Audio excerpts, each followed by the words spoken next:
With the weather in the UK being so terrible at the moment, with rain showers and thunderstorms every 5 minutes, I thought I've got no chance of doing any running videos at the moment, so I may as well answer a question from Facebook. Got it earlier in the week, and that question was asking me if I could do a video on the suspension articulation of my Tamiya Lunchbox, which is right here.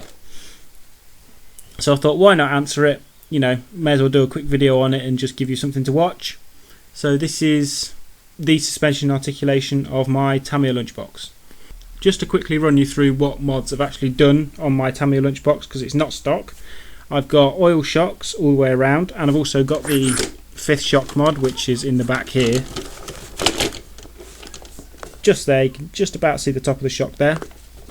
But I am running 85mm shocks on the back with 20 weight oil, and I've got 75mm shocks in the front with 30 weight oil. I think it was a long time ago since I put the oil in, but I think that's the current setup. I've also got the battery in there for full weight, just to allow the suspension to move as much as possible. So yeah, we're going to give this a go.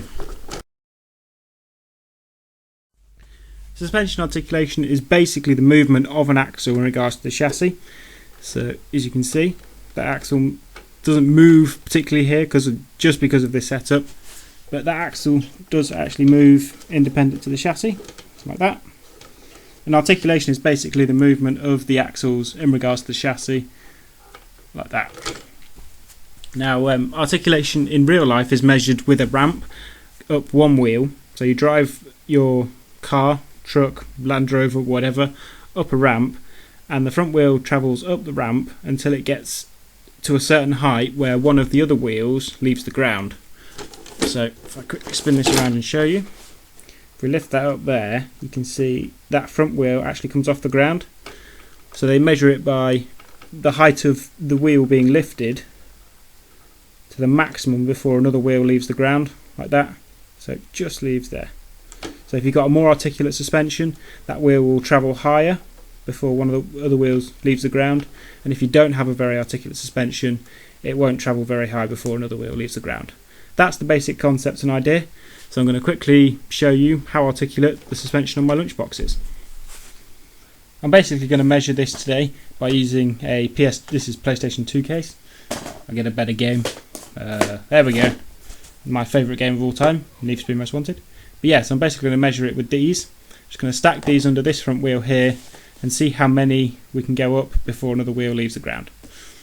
So put your guesses in the comments down below. I'll give you a couple of seconds to do that whilst I get my games ready. Okay. Hope you put your guesses in. Right, so we're going to just put them in singly and see how many we can get to before. I think it's going to be this wheel that leaves the ground first. So there we've got 1, 2, 3, 4. Oh, we're getting close. That wheel's getting light now. It's still touching the ground, so I think it's going to be this one. Yeah, there we go. That wheel's left the ground now, so it's free spinning there.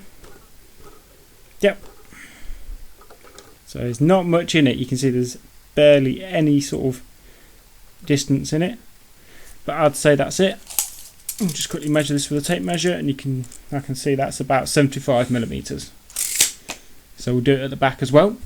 I'm predicting this is going to be the same, but we'll do it anyway. 1,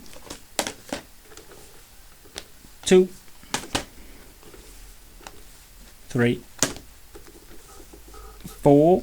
So that's 1 less than where we were last time. That's where we were last time, so that's 5. And you can see that front wheel has just left the ground. If you rock it forward, the back wheel has as well. So there we go. So that's 5 PlayStation 2/DVD cases and 75mm roughly. So there we go. That is the suspension articulation of my Tamiya Lunchbox. Hope that answers your question to the person on Facebook, and I hope you enjoyed it. Just something fun and interesting whilst we wait for the rain to pass over in the UK. Thanks for watching. If you want to check out the Facebook and Twitter pages, linked are down below in the description box. Feel free to ask any questions you want. I may even answer it in video form, like this. So yeah, I'll see you next time on RC Projects. Bye.